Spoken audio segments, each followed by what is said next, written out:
வறுமையில் இருக்கும் பெற்றோர்களிடம் குழந்தைகளை வாங்கி பல லட்சம் ரூபாய்க்கு விற்பனை செய்து வந்ததாக கணவன் மனைவி உட்பட 6 பேர் கொண்ட கும்பலை சேலத்தில் வைத்து போலீசார் கைது செய்திருக்கிறார்கள். கூடுதல் விவரங்களோடு இணைகிறார் எமது செய்தியாளர் ரமேஷ். வணக்கம் ரமேஷ், உங்களிடம் இருக்கும் தகவல்களை சொல்லுங்க. வணக்கம்.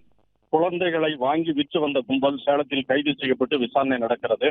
சேலம் மற்றும் நாமக்கல், தருமபுரி, கிருஷ்ணகிரி மாவட்டங்களில் சிலர் குழந்தைகளை வாங்கி விற்று வருவதாக சேலம் மாநகர காவல் ஆணையாளர் பிரவீன்குமார் அபினவுக்கு தகவல் கிடைத்தது. இதனையடுத்து அவர் தனிப்படை அமைத்தார். இதில் சேலம் டவுன் போலீஸ் உதவி கமிஷனர் ஆதிசங்கரி மற்றும் செவ்வாய்ப்பேட்டை காவல் நிலைய போலீசார் இடம்பெற்று தீவிர விசாரணை செய்து வந்தனர்.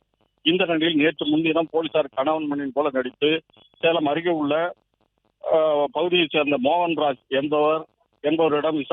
என்பவரை பிடித்து விசாரித்தனர். அப்போது அவர் குழந்தை வாங்கி தருவதாகவும் இதற்கு ரூபாய் 4.5 லட்சம் பணம் வேண்டும் என்றும் கேட்டுள்ளார். பின்னர் போலீசார் பணம் தருவதாக உறுதி கூறினர். இதனையடுத்து சேலம் அருகே பகுதியில் நின்று கொண்டிருந்த போலீசாரிடம் மோகன்ராஜ் மற்றும் அவரது மனைவி நாகசுதா குழந்தை ஒன்றை கொண்டு வந்தனர்.